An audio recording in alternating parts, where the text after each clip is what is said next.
On the couch with me today is Charlie Dark, who is a DJ, a poet, a youth mentor, and the founder of Random Crew, which is a collective of creative heads who are passionate about exploring cities and bringing people together through their love for running.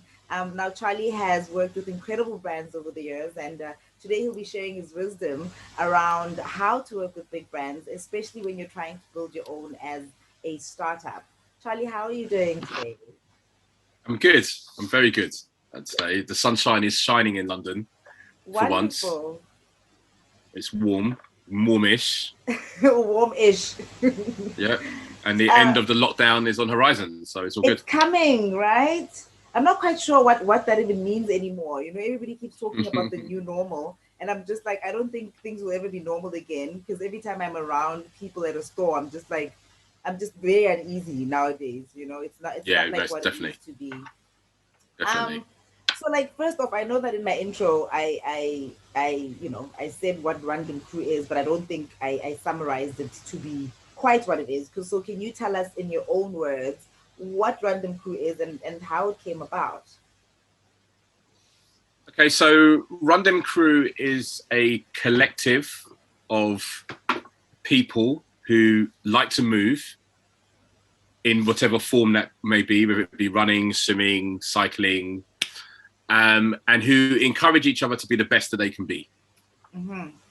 So essentially, it's like a old school running club remixed for the new generation. Okay, but like London has like a lot of running clubs out there, right? They do. Yeah. So why did you see the need to create an alternative running club than joining one that already existed? My personal experience of running clubs in the UK wasn't very positive.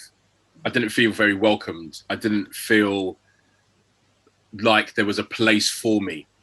And I'd fallen in love with running. I was really enjoying it. And my main thing was just like I wanted to, share my love of running with my musical community and my creative community. And I just knew that they weren't gonna, the way that running was being talked about, the way that it was kind of, you could access it, it just wasn't going to attract the people that I wanted to run with. And so I decided to start my own version. And Started with five. uh-huh. No, So, go ahead. well, I started with five of my friends, and it kind of blew up from there. Okay, so when you were saying that you kind of incorporated it with what you love, which includes Yeah, music. Um, yeah. how exactly did you incorporate running and music? How did those two things kind of merge? Okay, so for myself, it was the idea of running home from the recording studio and making bits of music in the recording studio that I could run home to, soundtracking my run, kind of my own personal music, one of one stuff that I started making for me to run to.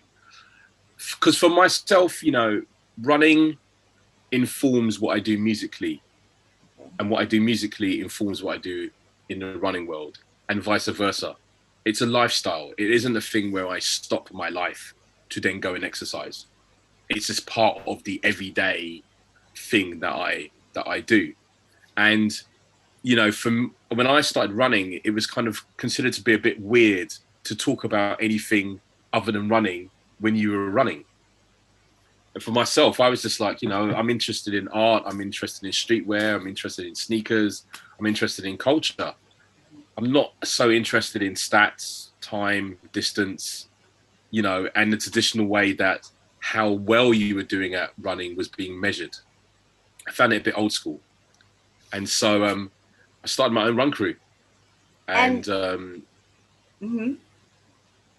yeah, I mean, I started my own run crew in London.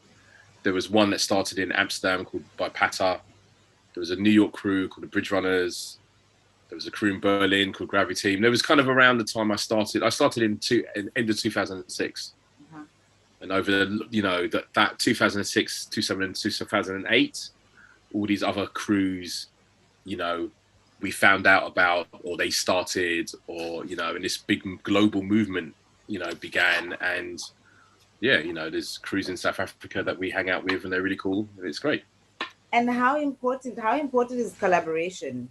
um I know that, within this running crew of yours, you're saying that it's very different. You've kind of incorporated all the things that you're passionate about and all the things that you love, which then kind of invites other people who are also interested in other things as well, and it kind of calls for Yeah. collaboration. So how did that kind of, how what was the first main event that kind of set Random Crew apart from all the other running crews that were out there, that kind of showed that this is not an ordinary running club actually? Well, I would say collaboration is really important in everything that I do. As a musician, as a writer, as a poet, as someone who mentors people, it's always about collaboration. I like working with other people. And so I'd say, when we first started, one of the first things I was like, well, this crew of people needs to be made up of different individuals who can all bring a different type of flavor. It was a bit like, setting up like the Avengers or like a superhero group. So, I had a friend who was a photographer. So I was like, okay, well, you're going to have to come, because unless we photograph what we're doing, people just won't believe that we're actually running. Because we were the most unlikely people to be interested in fitness that you'd ever met in your life. I got a dancer ring, because I didn't know how to use my body. I mean, I had a body that I moved around in, but I didn't know how it worked. So we got someone who's really into dance, and he started coming on the runs. We had a guy who's into food, because we're like, okay, we're going to go and run and then go and eat McDonald's. He was like, no, you don't do that. You've got to have some nutrients and some proteins and some carbs. We're like, I didn't know what any of that stuff was. And so by collaborating with people, it allowed me to expand the reach of what we could potentially achieve with the project. And my whole thing with Run Them Crew from the very beginning was, this is something where people can come together and help each other be the best that they can be, help each other reach their full potential. It was never about getting free stuff or trainers or opportunities. It was about generally trying to help people stay alive for longer and to live really, live their life to the fullest. And when did you start, like when did brands and people start recognizing the work that you're doing, and when did you realize that this is actually bigger than just, me and a couple of my friends running and doing what we love? When was that first big, okay guys, this is an actual thing now? Well, I would say that one of the things that I did from the very beginning is I didn't let people know what I was doing, because I wanted to incubate the idea so that by the time brands found out, it was already an established thing. And I think one of the mistakes that people make now is they ham up with an idea and then they go to a brand for help to make it happen before they've actually tested out the idea to see if it will work. And then you're always at the mercy of the brand, because the brand says to you, change this, do that. You can't turn around and say, well, it actually already works in the way that we have it. So I incubated, I'd say, for about a year and a half. And so round about 2008, 9, 10, 11, yeah, 2008, the Okay. first kind of brand started creeping into the mix. And okay, so then brands start, like, seeing that this is something really cool and we also want to be involved. How do you Yeah. then say, this is a brand that I want to work with? Because I mean, when you're starting something, you don't necessarily know how big it's going to turn out. So when like huge brands want to then start collaborating with you, how do you then decide that, yes, this is a brand that I want to work with, or no, this is not a brand that I want to work with, without kind of, shooting yourself in the foot, because you also do want brands to kind of be involved in what you're doing in order for it to kind of grow, and as you say, like reach more people. Okay, well, my advice I always say to people is, before you even contemplate or consider working with any brand, take time to write down your brand values, i.e., what do you want from a brand? What brands do you use? What toothpaste do you use in your house? What soap powder are you using? What car do you drive? Where do you do your shopping? Supermarket? What clothes shops do you like to go to? And what you start to find out is that there's probably a thread of commonality that links them all. There are certain brand values that you may subconsciously start buying into. And so that starts to be a bit of a guide, you know. I wasn't just a thing of like, okay, I'm doing Run Them and I'll work with any brand. Mm-hmm. That wasn't the case. And also when I started Run Them, running wasn't cool. And brands were not working with running clubs on that scale or running crews. The only people who were getting brand deals from sportswear brands were athletes. Yes. Run Them Crew is one of the crews that helped provide a blueprint for how sports brands could work with communities in this way.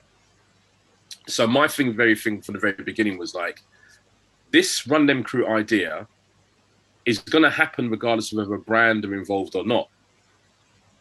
So my whole thing from the beginning was like, okay, what is it that the brand can bring to the conversation that I can't already do myself?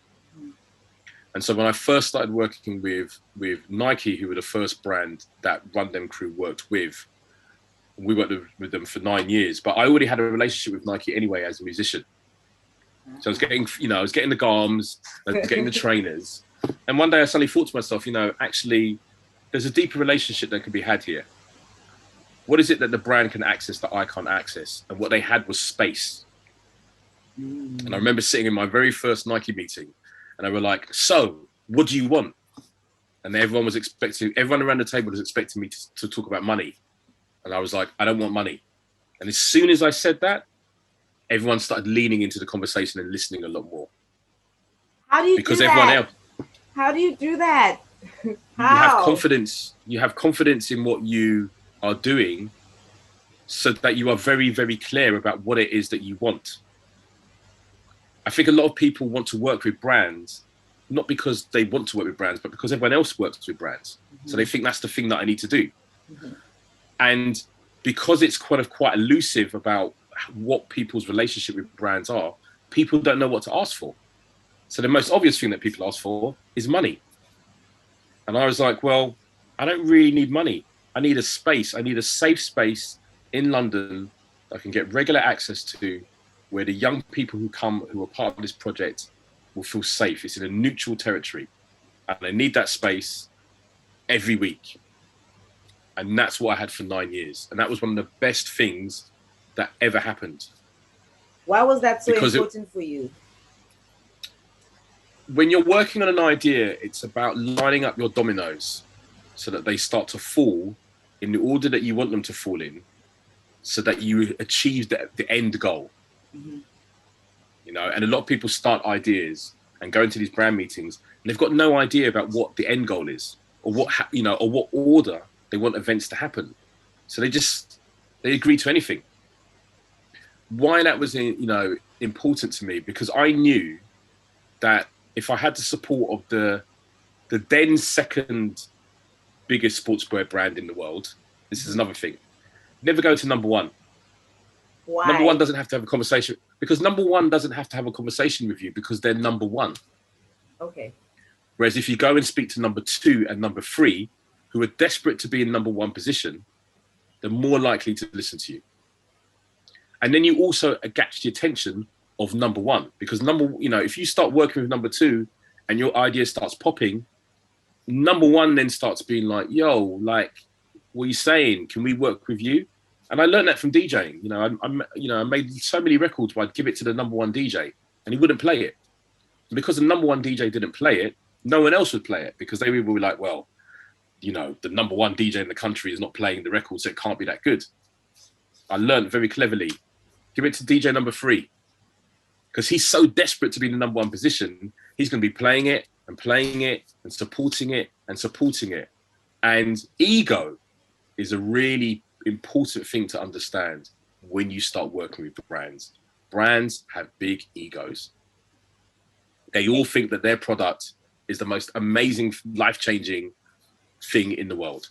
But this is also my thing, Charlie. How do you not get overwhelmed by the enormity of a brand? Like when a brand like Nike that you kind of, looked up to your entire life comes to you and says, yo, we want to work with you. How do you not get engulfed in what they want and not lose what it is that, because you can go into something saying, these are the things that I want and this is how I want things to happen. But then a brand that you're not expecting to kind of approaches you and says, well, this is what we're offering and this is what we want to do, how do you Hmm. then not get overwhelmed by that and the influence of that brand, and still stay in your core of what you stand for and what you are?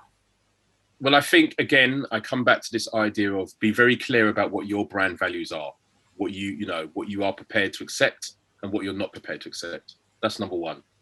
Secondly, you have to understand and become a student of the culture of the brand that you're planning to work with. Many of us, for example, are drawn towards, a Nike or an Adidas or a sportswear brand because we've grown up in the hood. And we know that in the communities that we've grown up in, that pair of trainers or that branded jumper or so on and so forth gives you kudos in your community, gives you status. And so we go into these meetings still thinking like, oh man, well, because I'm working with blah, blah, blah, that's giving me status in the community. Because we haven't really understood the culture of the brand. And I always say to people, if a brand comes to you and says, man, we really love what you're doing, man, it's really cool. That's what they're supposed to do. That's how you stay number one. You keep your ear to the ground. And as soon as you see the plant bursting through the surface, you go in there quick and you start watering it and nurturing it. And then you bring it into your family. And as soon as you bring it into your family, you're diminishing its power. That is so. So I've never thought of it that way. listen, you're far more dangerous outside of the brand than you are within. Because when you're outside, if you want to move, if you want to print 200 t-shirts today, you can do it. As soon as you start working with the brand, they're like, you can print 200 t-shirts, but it's got to be on this type of t-shirt, and the lead time is going to be this amount, and you can only sell here. And suddenly all these different stipulations start coming in. And this is the reason why I say to people, do as much as you can in the beginning before the brand gets involved, and make sure that you're working with the right brand for you and your mentality. And it's the same way when you're having conversations about money. I meet kids all the time and they'll be like, they've got no idea about their day rate or how much they are worth or how much their idea is worth. And so everyone, how much are you worth a day? Yeah, I'm worth £1 million. What do I get from my £1 million? I don't know. Well, you're not worth £1 million then, because you actually don't know. So you have to become a student of yourself, and you have to become a student of the industry that you're getting into. So one of the things I always say to people, particularly when I'm working with young people and they come to me and they say, I want to work with XYZ brand, I say, have you read the book by the founder? And if they say no, I'm like, this conversation is over until you go and read the book, because you'll never understand the culture. Because the one thing I've learned, having worked with Nike, Adidas, bits of Puma, Asics, I work with Lululemon now, is the culture of each brand is very, very, very different. And, for a long time, I would find myself working in a culture that wasn't really me. So it's very important, that you understand what you're getting yourself into, and you have to be confident in what in what you're doing. And a lot of people bring out ideas that are just replicating an idea that already exists. Mm-hmm. You've got to remix it in some shape or form. And I hear what you're saying, right? But um, especially big brands, they're very good at showing you what what they want you to see.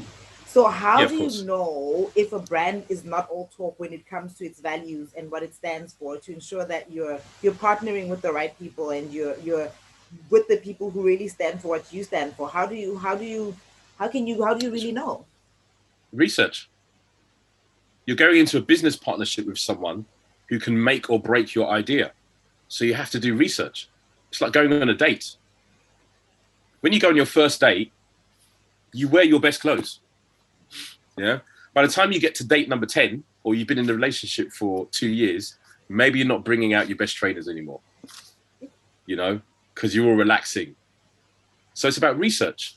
And the internet, again, as someone who grew up at a time when there was no internet, there was no Facebook, there was no social media, I just look at it as like, these are tools that I can use now in a way that maybe for some young people who've maybe grown up with Facebook or grown up with Instagram, they use, you know, it doesn't mean the same to them. But for me, I'm like, research. Before I work with anyone, I am researching CEO, where the kids go to school.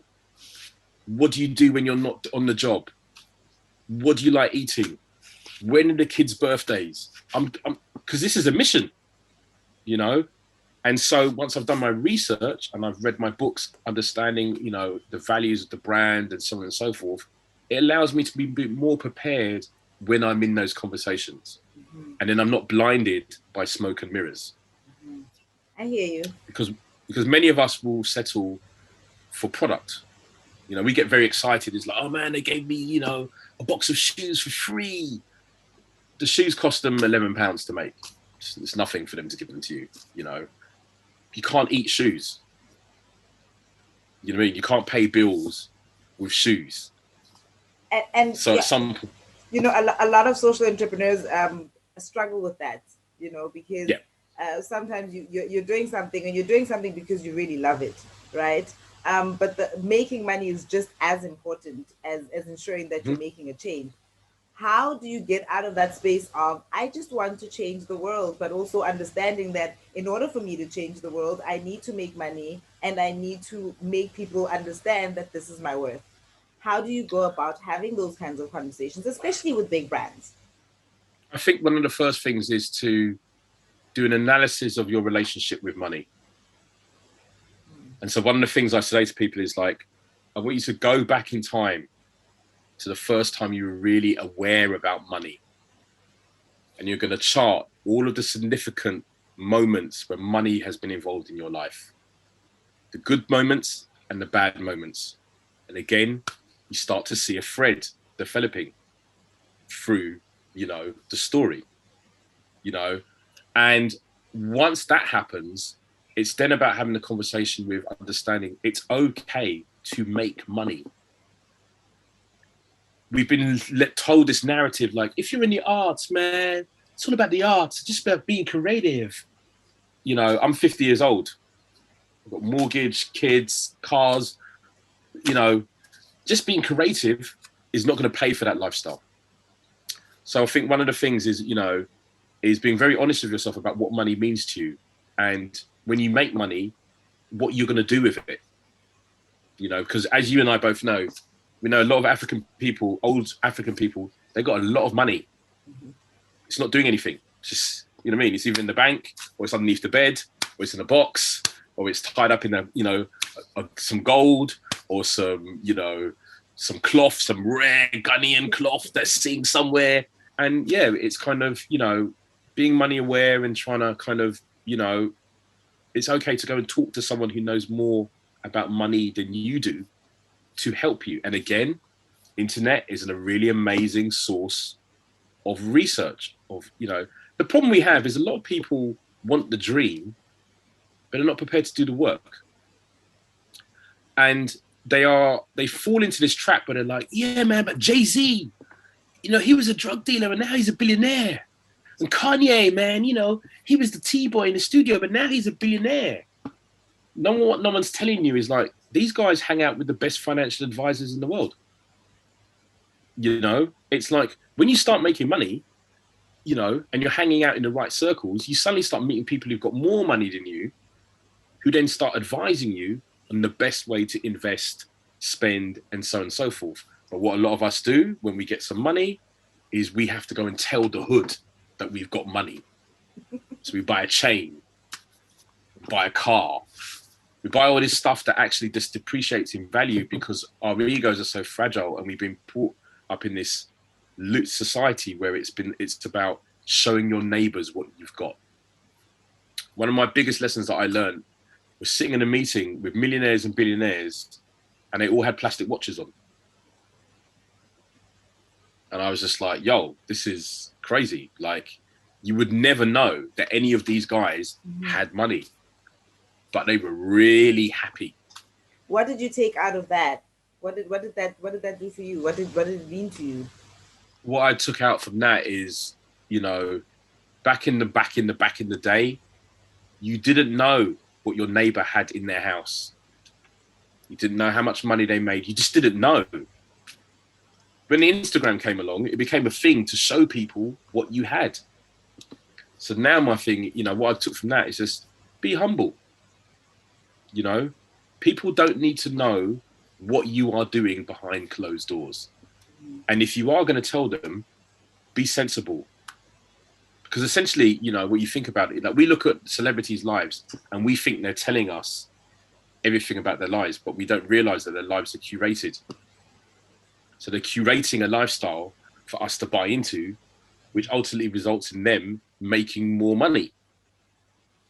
We end up with less because we're now trying to compete with people that we can't really compete with because their money is bottomless, And that's one of the things, I realize is kind of, there's some people out there who their money is bottomless. And also it's kind of, when you hang out with them and you see the way that they move and the way they operate, it's very low key. And there's outer circles and inner circles and super inner circles and super inner circles. And so I always say to people is kind of like, one is how much money do you actually want to make in your lifetime and why? Because again, and many of us were just like, I want to be a millionaire. Why? Why do you want to be a millionaire? What are you planning to do? How is that going to change your life? We're not really taught about money at school. We're not really taught about money by our parents. So we just get into the creative arts and then suddenly it's like people are like, they're going to pay you a year's salary for a job. You're just like, whoa, man, like, I can't believe they're going to pay me that much. Wow, they're going to pay me. Wow.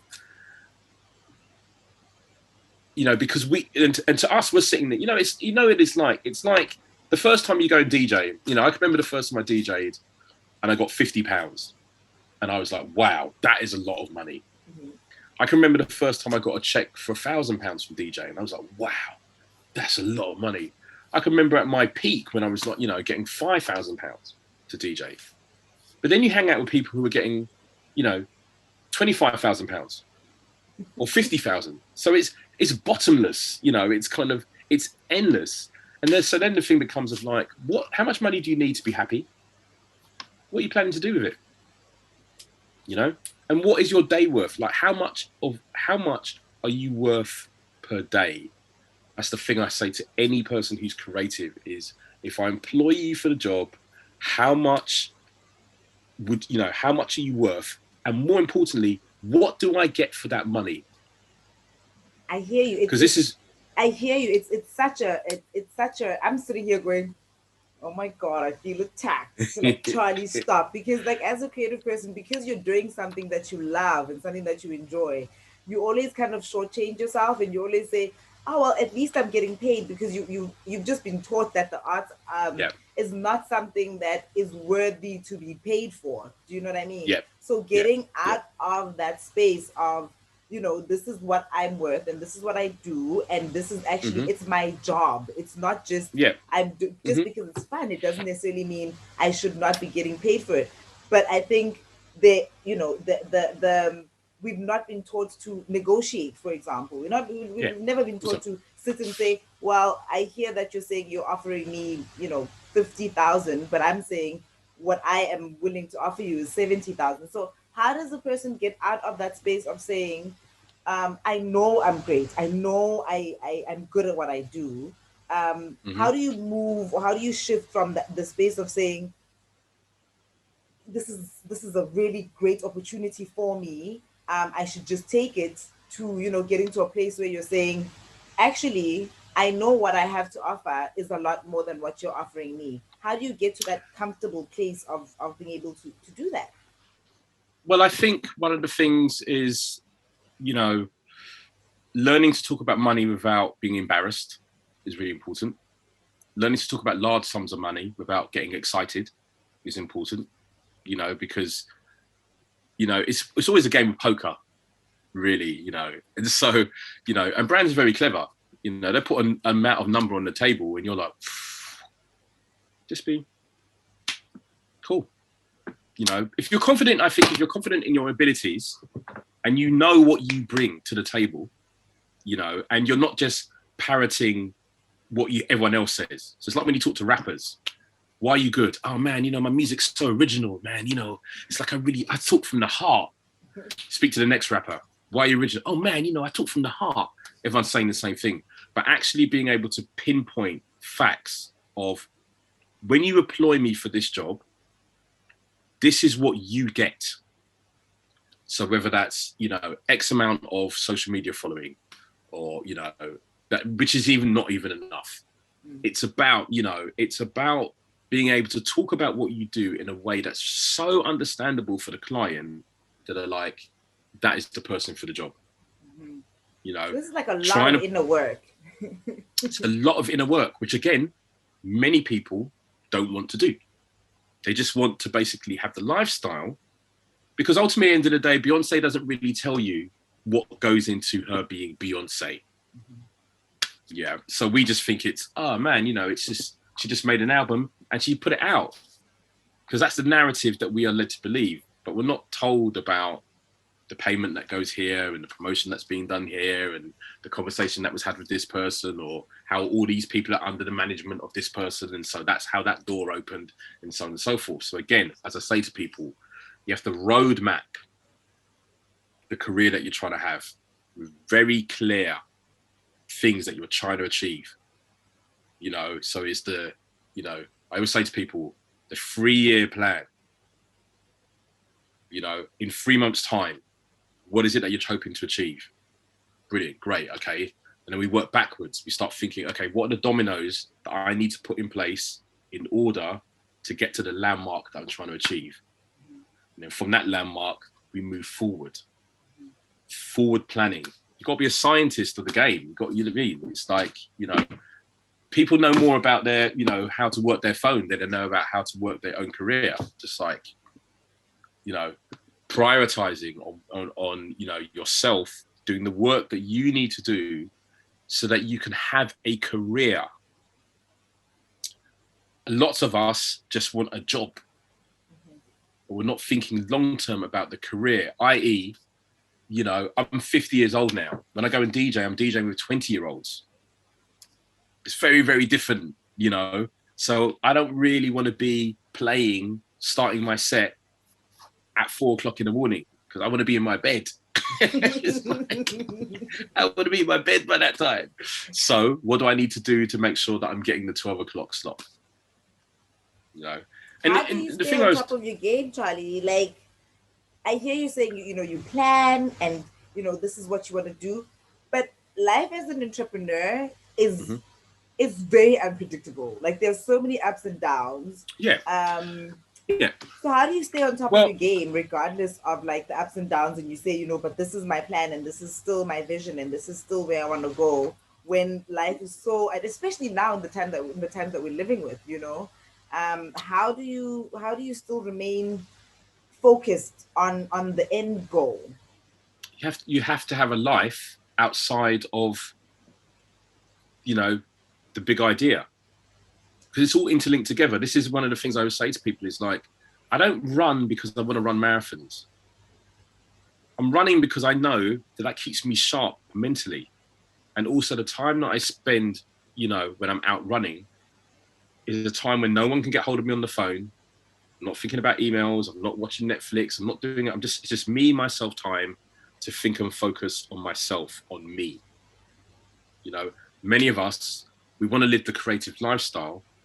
But when, you know, we're hearing about the CEO of XY company gets up at 5 o'clock and meditates for an hour, we don't want to do that. There's a reason, you know, when he tells us, well, you know, I do an hour of yoga every day, we don't want to do that. And then we wonder why we're burning out or we can't stay focused. And the thing you have to realize is a lot of these people who we look up to, there are certain things that they do on the daily that allow them to maintain the lifestyle that they're hoping to achieve. You know, so I know, you know, I love staying up at night. I'm an insomniac, you know, I love to be up at night, being creative. Yeah. But when am I at my most creative? When I beat the sun and I wake up at 5:30 and there's no one else out and there's no one else up in the house and it's just quiet. That's my best time. My ego likes to think like, yeah, man, I'm just gonna stay up late, you know. And so, no, it's like we have to reverse it. So one of the things that I do is I look at what people are doing and I use my body as an experiment, you know. Even if it's like, okay, for the next 2 weeks, I'm going to try and wake up at 5:30 just to see what happens. And then I'm going to write down the results of what I find. And if it doesn't work for me, cool. But at least I tried, you know. And a lot of us, we're trying to lead the CEO lifestyle because everyone else is doing it, but we're not prepared to do the work that we need to do in order to make that happen. Many of us don't have a physical movement practice. So we spend all day sitting down in a chair. We don't meditate. We're not doing yoga. We're not going to the gym. We're not doing anything to physically combat the stress that we put our body through. And then we wonder why we're getting depressed, or we're getting down, or we're feeling dissatisfied with the amazing things that we achieve. And a lot of us suffer from imposter syndrome. You know, and I've definitely had that. We were sitting in a meeting thinking, these people actually think that I know what I'm talking about. I've got no idea what I'm talking about. You know, and actually, you know, what I realized then is you've got to go and do some work on yourself about why is it that when you find yourself in these situations, you feel you're not worthy enough to be there? Because if you can crack that, then that means you don't just start saying yes to anything that is offered your way. You know, a lot of times when you're suffering from imposter syndrome, when they say to you, oh, we haven't got much budget, you know, we're going to pay you X, Y, Z, because you don't even feel like you're worthy to be in the conversation, just like, oh, yeah, that's fine. But deep down, you know it's not fine. And so the whole time you're working on it, there's this air of resentment that's in your body because you're like, oh, this is such a hard job. Why did I say yes to that? And you're beating yourself up. So, you know, in order to be successful in this field, you know, there are certain things that you have to be prepared to do. And this is why I say to people, it's the creative industries, it's the music industry, not the music fun time. Because a lot of us think, you know, it's like, we think it's like, oh, this is just going to be really fun. It's a business. And no, you know, it's a business that is run by sharks. You know, again, this is another thing. Well, I think, you know, a lot of times we go into these meetings being like, man, these people are my friends. If you're my friend, my mum needs the fridge cleaned. Are you going to go and do that for her? If the answer is no, you're not my friend. You're someone I'm working with for this period of time. One thing that's really important for me to say, a lot of us think that we are working with a brand, for a brand. You're not. You're working with individuals who work for that brand. If you can maintain a good relationship with the individual that works at the brand, then you're going to be okay. But how many of us have had that situation where, you know, you and Gary having a great relationship, and then you think he's your mate, and then he either leaves the company or he moves position, and then suddenly you got to restart all over again. So I don't put all my eggs. When I'm walking in the office, I'm saying hello to the security guy. I'm saying hello to the cleaners. I'm saying hello to everyone who is deemed to be insignificant in the company, because I know that people move around. And we've all had that friend who, you know, one day they were the glasses collector in the club. You turn around and they're the biggest, most well-paid DJ in the world. But because they were the glasses collector, we were like, oh man, it's not important. That guy, he's not important. So relationships, really important. This is the reason why we like find out people's birthdays, find out the birthdays of their kids, you know, develop a relationship with that person outside of what you're doing in business, but actually just as in a friendship. Because what a lot of people don't realize is a lot of these people you see moving and grooving and shaking and moving, like there's a friendship that they have outside of the business that they've been working on since school days. Wow. Okay. Wow. Okay. Ooh, that's there's a a lot whole to take network. in, and I'm just like, ooh, Charlie. I feel so attacked right now, but like in such a good way, because I'm sitting here and I'm like, girl, girl. Like I say, My I'm seeing myself in all of these little scenarios. I'm like, girl, you did that. You need to. yeah, So I think but that's a sometimes you need those reminders. You know, it's yeah. really I mean, you important to know, just. yeah, it's really important. I've made loads of mistakes in my time, you know, and I can talk about this as a 50-year-old man who's been in the game for 35 years. You know, so when I speak to a 20-year-old or a 25-year-old or a 30-year-old who's making mistakes, I'm like, cool, great, brilliant. You're supposed to make mistakes. You're supposed to get things wrong. You know, you're supposed to be disappointed. You're supposed to be upset. You're supposed to be angry. You're supposed to be let down because that's how you learn. You know, Mm. and And what? there are many people we know who like they've never actually hit any bumps in the road. That's You that's know, that's impossible. How do you not hit any bumps? And like, what would you say was like your biggest bump that taught you your biggest oh lesson? man, Like, what was like when you were like, oh my gosh, how did I okay. find myself here? Some of the biggest bumps were um, spending my whole life thinking that I was going to be a major pop star, had a major record label deal with Sony Records, and then we got dropped. And I just, my world fell apart because my whole life up until that point had all been about making music and chasing this dream of being a big recording artist. And I was well on the way to that happening, and I was enjoying all the trappings of success that comes with that. And then the rug was pulled away, and I didn't know what to do because I didn't have a B plan. I had never prepared for emergency. I didn't have the getaway bag ready. You know, you got to have the getaway bag ready And just how in did you get case. out of it? Like, how did like? I can't imagine. I can't imagine reaching what you think is your peak, and then like all of it just being taken away just like that. Like, what do you? How do you get You, up again and say, you're, let's try you check again? your you check your ego is the first thing, and then you pick yourself up and you start again, and you learn from the lessons that you made, from the mistakes that you made, and you make sure that you're not making those same mistakes. And so, you know, that was one. This is how I came up with this idea of like, okay, well, you need to make sure that this thing is working beforehand and self-sufficient beforehand before you start allowing these different voices to start coming into the mix. Because then no one can say anything to you. You could just turn around and be like, look, I've already built the thing and it's a success, or it's on its way to be a success. You have a chance to get involved, or you have a chance to not. If you don't get involved, could be a problem for you. And you know, no one likes to know there's a party going on that they can't get into. No one likes that.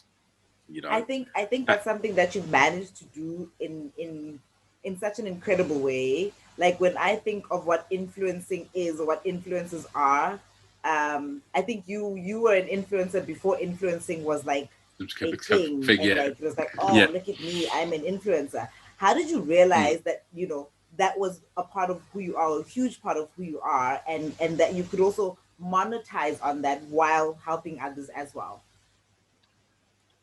I mean, I think I was lucky because I just emerged at a time when it was all very new, you know, and it was always, we were kind of creating a blueprint that others have followed in and kind of been far more successful in. I always say to people, my job is to inform where the future is going, not to comment on what it's doing. So I'm very much one of those people is like, once it comes a bit mainstream, I'm out, I'm into something else. I would say basically, you know, when, you know, when the money started flying around and people were like, okay, well, we're actually gonna, because we value the contents of your brain so much, we're gonna put you in a retainer so that you can't give the contents of that brain to anyone else. I was like, okay, cool. Hmm. All right, I that's how it can make this works. work. I can make this work now, you know, and that was a really mate. But I think one of the things is a lot of times when you're doing an idea, you don't really understand its potential until outsiders start to talk about it in a way you never imagined. But And this I is can my remember sitting in thing, Charlie. And when yeah, I'm listening to you speak, it's as if you've always had like this deep knowing of what you're about and what it is that you're trying to create, because you kind of know who Charlie is, and that was enough. So for me, I'm well, sitting here and I'm like, yeah, how? How? How do you? I How are like, you okay with doing things even though people aren't saying, "Oh, that's kind of cool"? Because usually when you start an idea, people aren't. They're not for it. People usually. I always say in my yeah, of course community, not. people will always jump on a moving train until the train starts moving. They're all just like, "Well, we want to see how that's gonna go out. Like, we're not sure that's gonna actually work." But the moment they see it Yeah, happening, then they jump on. So how are you yeah. like so confident in your ability to ensure that this thing just keeps going? Because it was never about. It's never been about money. It's always been about helping people. It's kind of, I'm like, I like helping people. I like seeing people reach their full potential. And so I arrive at the party with a very different idea from everyone else. Because I'm just like, as I always say to people, it's like I was part of the music industry heavily during the 90s. The amount of money that was floating around then, people are they're not gonna see that money again, because you can't spend money like that anymore now without being accountable. So that just means that when you sit in situations and people are like talking about sums of money, which everyone else is excited about, be like, yep, that's cool. Cool. Let's keep it moving. Keep it Um, moving. yeah, just let's keep it moving, because ultimately money's not has never been and will never be the thing that gets me out of bed, and so I'm arriving already in a position of that's different, and that gives you confidence, because then what happens is you can walk away from things because it's not about the money. It's about the legacy of the work, and the impact globally, that it's going to have. So it's very easy to turn down things that you feel that's not right for me. And that's a really important thing for people to realize is kind of, is this the right opportunity for me and the mission that I'm trying to achieve? If it's not, and I am confident in my own abilities, it's like there are many people who are kind of like, they've got an idea, but they won't tell you the idea in case you steal it. Yes. And the amount of 50-year-old guys I know who like, I've got this idea, man, but I can't tell you because, and they're still in their house, still trying to rap, still trying to make the mixtape, still not putting out any music in case someone steals it. Because essentially, they don't have a head full of ideas. When you're confident that your brain is idea generating and someone steals your idea, like, cool, great, do that. Even with Run Them, when we first started, my thing was like, if you want to duplicate the idea, wicked, brilliant, great, cool. I'm more than happy. You can bring me up. I'll tell you how I did it. And until this day, I will tell people how I did it, the conversations I had, how I made it happen, because it was always about being open source. Because my thing was, I want to put this thing into the world that helps people. So therefore, the more people who replicate this idea around the world, the more people it's going to reach, the better it's going to be. Yeah. Great. But again, that takes you having to have some conversations with yourself, and really kind of be very honest about what you stand for, how you got to this position that you are. A lot of us don't, we don't do a life audit on our life.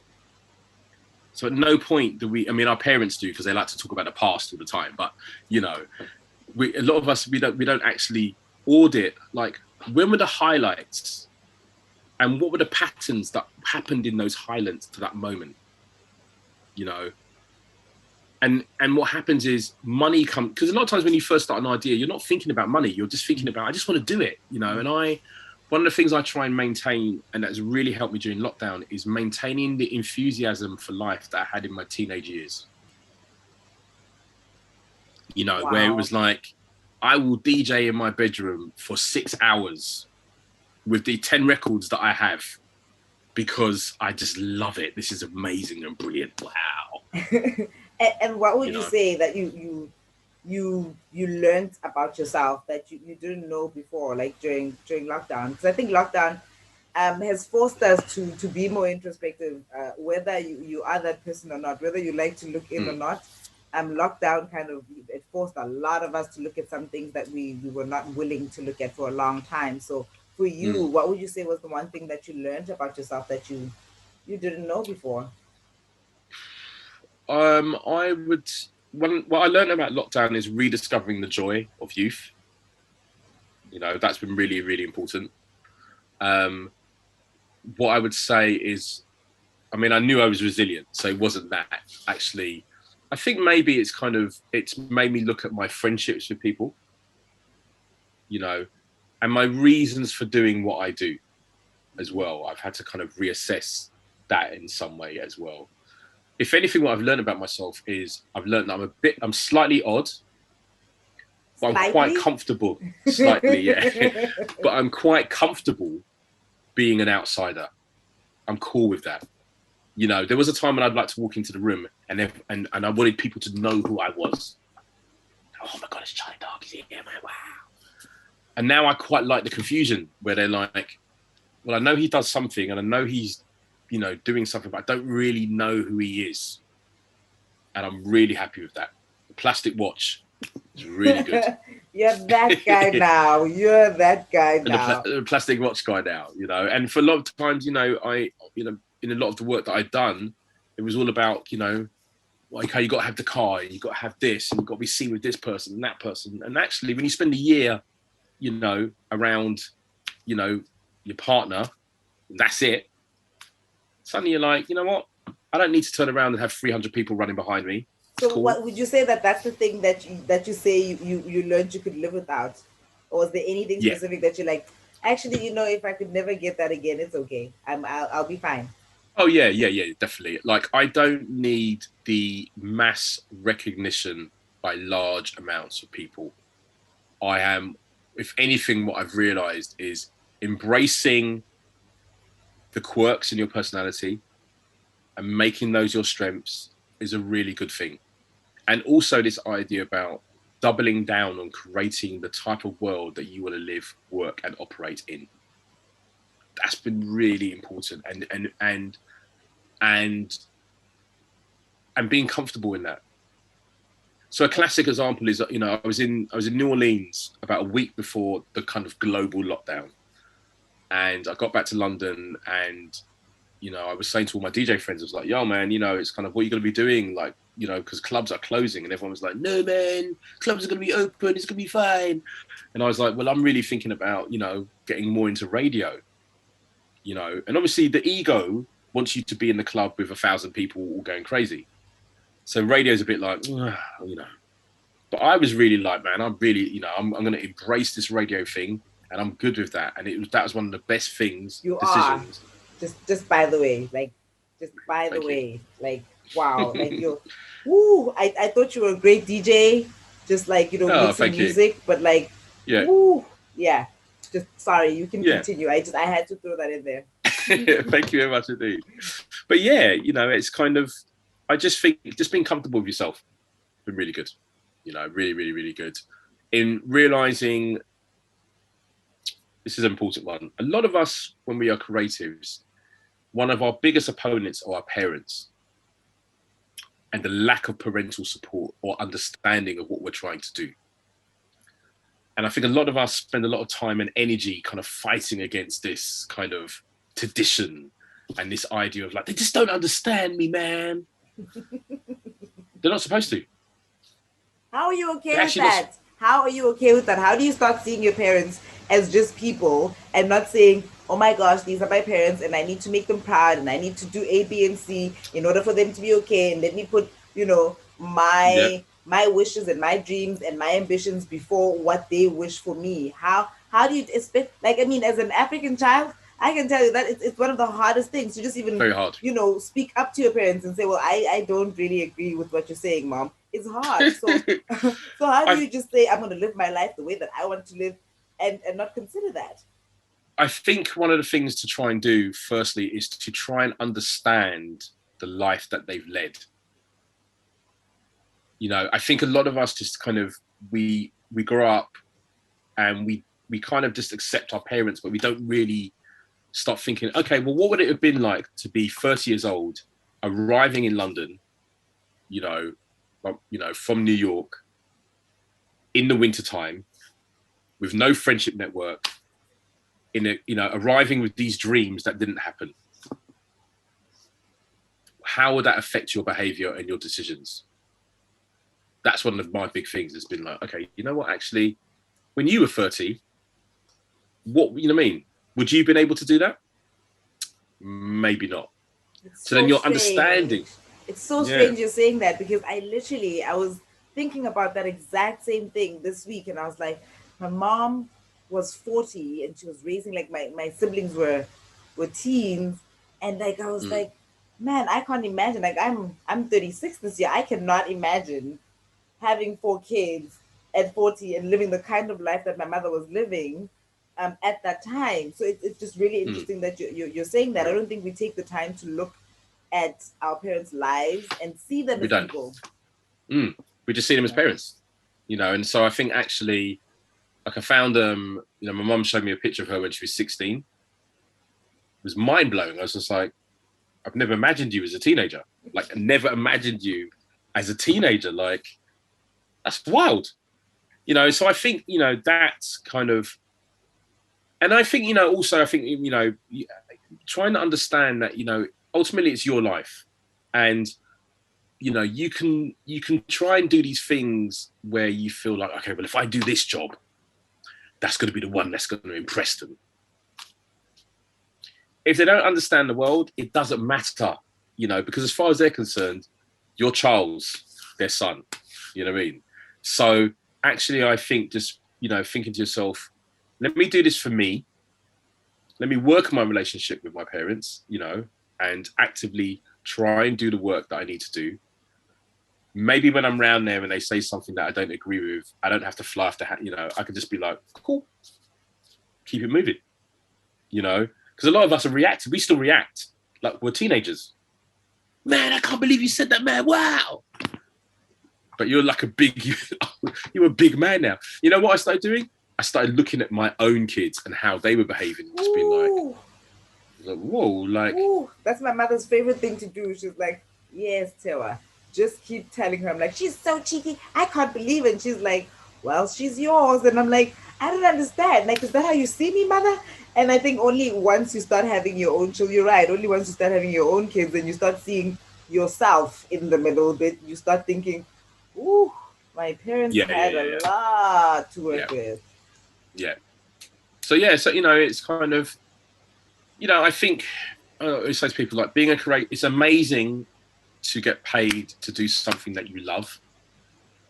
It's amazing to get paid to do something that you'd actually do for free. We're very blessed and we're very lucky. And I think, taking time to enjoy the now and not always thinking about, okay, well, that was cool, but tomorrow I've got to achieve this. But actually just enjoying the now, And so I'm looking at it, I'm like, okay, I remember being a kid and seeing news footage of South Africa on the TV. Never imagining that I'd ever get to go there. I've been there a few times now, and I'm having this really lovely conversation with you on the other side of the world. We're two Black African creatives doing our thing. That's like medicine for the soul. Yeah. You know what I mean? Rather than me thinking, okay, well, that was cool, but I need to do this, and like, no, man, we're chilling. We're going through a global pandemic. It's like life is very different. We don't even know how life is going to be in the future. So let us just enjoy the time that we have and keep it moving. You are so Because we got awesome. You are so awesome. I'm gonna end it there. We'll just like keep it moving. okay, yeah, It's my favorite line. Keep it moving. Like it's just it's now stuck with me. And keep I'm gonna moving. keep things moving. I Keep appreciate it you so moving. much. I appreciate the time that you've shared. I No have worries. learned so much about you. I've learned so much about myself. And I think like all the work that we kind of had to do as creatives and as people. So thank you for reminding me of a few things that I'd forgotten, and thank you for just being so awesome. No problem at all. Keep in touch. If you ever need any advice, help, connection, door opened, Thank you opportunity, so just let me much. know. Thank you so Got my much. number. I know, and I know I'll find you through the music. I always connect with you Yeah. through the music, whether you know it or not. I always connect with you through the music. So thank you Yeah, so I much, need Charlie. some Is it Amapiano? I'm a Yeah, I need piano. some Charlie, I'm I gonna need hook you up. You know, me and you must talk. please, I will hook you up. please do. Please do. I Thanks really so am trying much, to Charlie. take care, my friend. See you Bye. later. Bye Thank bye. you. Bye. Take care.